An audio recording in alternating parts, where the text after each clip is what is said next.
a Lyft car in Los Angeles. The ride-hailing service plans to operate in Toronto in time for the holiday season. Chris Helgren Reuters. The ride-hailing company Lyft, a major rival to Uber in the United States, is moving to gain ground internationally. Lyft announced on Monday that it planned to begin operating in Toronto, its first international location, in time for the holiday season. The company, which has benefited from several scandals at Uber, is trying to raise the stakes in its rivalry with its much larger competitor.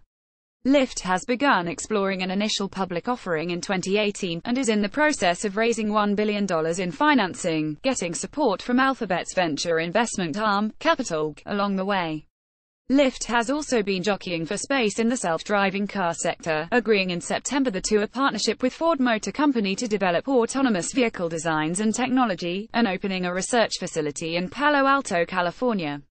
The company's expansion into Canada highlights its ambitions to challenge Uber farther afield. We have had our sights set on international expansion for months, and the Canadian market is an obvious fit for Lyft's culture, values and the service that we provide, Logan Green, the company's chief executive, said in a statement. Lyft will start its service in Toronto next month, he added. Lyft has high hopes for the Toronto market. John Zimmer, the company's president and co-founder, told the Toronto Star that he expected the Canadian city to eventually become one of Lyft's 5 largest markets. To entice drivers, Lyft is offering a 25% bonus for the first 3,000 drivers who are approved and who complete 20 rides a week during the company's first 3 months of operation in Toronto. In addition to Toronto, Lyft plans to operate in the city's suburbs and in nearby Hamilton, Ontario. The company faces a variety of regulations as it prepares to do business in the area, which has a population of more than 7 million people.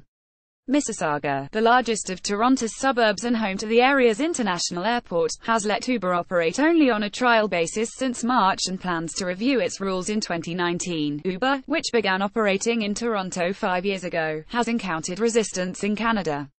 Taxi drivers have protested against the company for not following the same rules as the taxi industry. At one point, Toronto officials sought to ban Uber, but Ontario's Superior Court refused that request in 2015. Uber has upended the taxi industry in Toronto since its arrival and has achieved a great deal of popularity and commercial success, but it nevertheless remains controversial and contentious, said Shauna Braille, the director of the Urban Studies program at the University of Toronto. Professor Braille said it was unclear what impact Lyft's entry into the local market would have. But she noted that the city was growing in importance as a center for research into artificial intelligence, an important technology in the self-driving cars that Lyft and others are working to develop. Uber opened a research center in Toronto this year, and Google has established a branch of its AI research center in the city. General Motors announced last year that it would add 700 software engineers to offices in the Toronto area whose work would include developing autonomous cars. Lyft made its announcement just hours after Uber completed a deal to sell a stake to the Japanese conglomerate SoftBank, a move that paves the way for sweeping governance changes at the ride-hailing behemoth, as well as for the company's own initial public offering.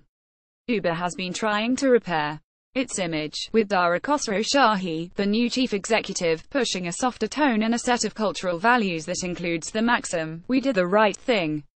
The company suffered a setback in London last week when a British employment tribunal rejected its argument that the company's drivers were self-employed. The ruling, upholding an earlier court judgment, threatens Uber's hiring model in Britain. In September, London's transport regulator revoked Uber's license to operate in the British capital, its biggest market outside the United States, saying the company was not fit and proper to operate there. Uber is appealing the ruling, and can continue to operate in London until the appeals process is completed. Lyft, by contrast, has so far limited its expansion to the United States. The company has, however, had several meetings with London transport officials, according to documents published by Transport for London, the city's transportation authority. Lyft has given presentations about its business model and discussed the London Mayor's transport strategy, raising the prospect that it could seek to expand there as well. The company has tried to project a friendlier image to distinguish itself from Uber.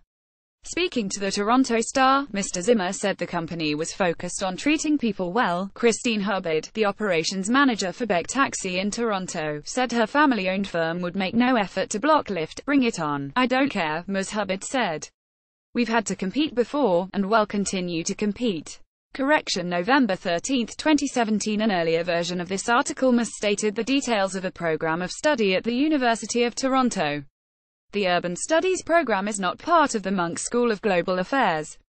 The director of the Urban Studies program, Shauna Braille, is also a senior associate at the Munk School. Follow Amy Sang on Twitter at @AmietSang.